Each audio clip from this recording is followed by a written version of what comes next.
Assalamualaikum warahmatullahi wabarakatuh. Kami dari kelompok tim pengintai ingin berterima kasih kepada Ibu Vina Binazir atas waktu dan kesempatan yang telah diberikan kepada kami. Tema kami hari ini adalah pengaruh sifat penting air terhadap transport yang terjadi dalam siklus hidrologi. Nah, di sini saya ingin memperkenalkan anggota saya terlebih dahulu. Yang pertama ada Puspita Kumala, yang kedua ada saya sendiri Axel Putrapando Putra, dan yang ketiga ada Putri Regina Marwadini. Apa itu hidrologi? Hidrologi merupakan ilmu yang mempelajari seluk-beluk air, kejadian dan distribusi, sifat alami dan sifat kimianya, serta reaksinya terhadap kebutuhan manusia.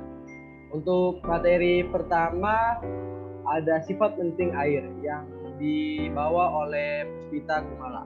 Dipersilakan kepada Puspita Kumala. Ya, yang pertama sifat penting air. Air merupakan zat cair pada kondisi standar tidak memiliki rasa, bau maupun warna dan terdiri atas hidrogen dan oksigen dengan rumus kimia H2O. Secara alami, air memiliki 3 wujud sekaligus seperti padat atau es, cair atau air, dan gas. Air juga memiliki beberapa sifat penting yang perlu diketahui. Di antaranya adalah yang pertama sifat kimia. Sifat kepolaran air yang besar juga menyebabkan adanya ikatan hidrogen antar molekul air.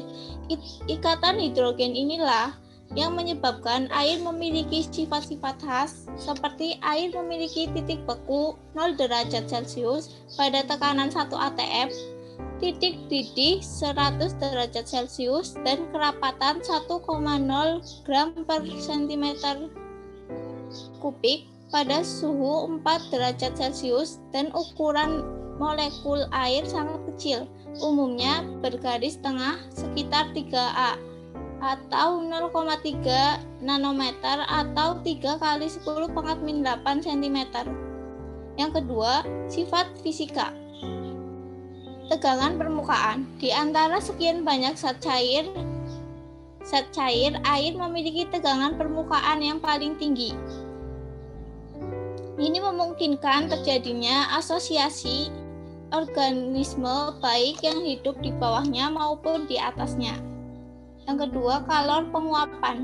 Air memiliki kalor penguapan yang tinggi. Hal ini nampak ketika air dipanaskan, maka proses penguapan berlangsung lebih lambat dibandingkan dengan zat cair lainnya. Ketiga, kerapatan suhu. Air menjadi sangat rapat bila didinginkan sampai pada suhu 4 derajat Celcius dan dalam proses pendinginan selanjutnya, maka kerapatan air semakin menurun. Keunikan sifat inilah yang menyebabkan es lebih dingin dibandingkan dengan air dan dapat terapung di atas air. Yang terakhir, kapasitas melarutkan. Air dapat melarutkan zat-zat kimia dan dapat digunakan sebagai medium yang di dalamnya berlangsung berbagai reaksi kimia. Kemampuan air dalam proses melarutkan zat-zat kimia disebut sebagai daya larut air, dan daya larut air tergantung pada sifat terpolarisasinya molekul air dan ikatan hidrogen. Terima kasih. Kembali ke Axel. Ya, terima kasih atas materinya Puspita Kumala.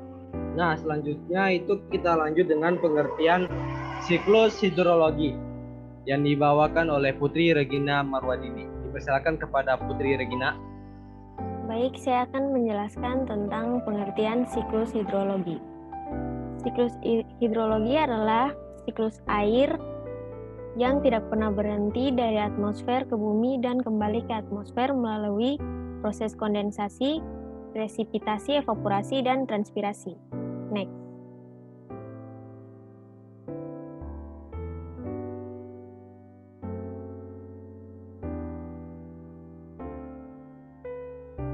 Berikut ini adalah tahapan singkat proses hidrologi.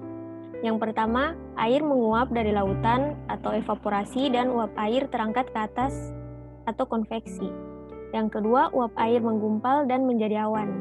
Yang ketiga, awan tertiup oleh angin ke pegunungan yang disebut dengan adveksi. Yang keempat, di perjalanan awan menyerap uap air yang berasal dari perairan darat dan vegetasi atau evapotranspirasi.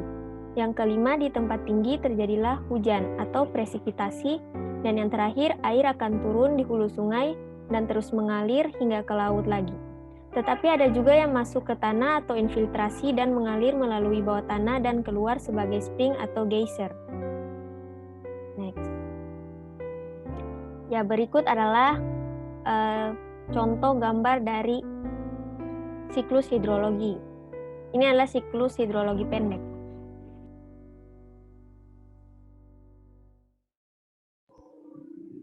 Terima kasih atas materinya Putri Regina. Selanjutnya ada pengaruh sifat air terhadap siklus hidrologi. Nah, air memegang peran penting dalam siklus hidrologi pendek, sedang maupun panjang. Air ibarat bahan utama dalam siklus ini. Bahan dasar yaitu air diproses melalui penguapan sehingga membentuk awan dan berakhir menjadi hujan maupun salju, yang pada dasarnya merupakan air. Siklus hidrologi membutuhkan air untuk melalui tahapan-tahapan yang dilalui air dari atmosfer ke bumi dan kembali lagi ke atmosfer. Hal ini dipengaruhi juga dengan sifat air yang telah dijabarkan di atas, bahwa sifat kimia dan fisika memiliki peran penting dalam proses hidrologi di atmosfer. Jika diumpulkan, semisal air dari sungai dan laut mengalami pencemaran, otomatis hidrologi juga akan terganggu.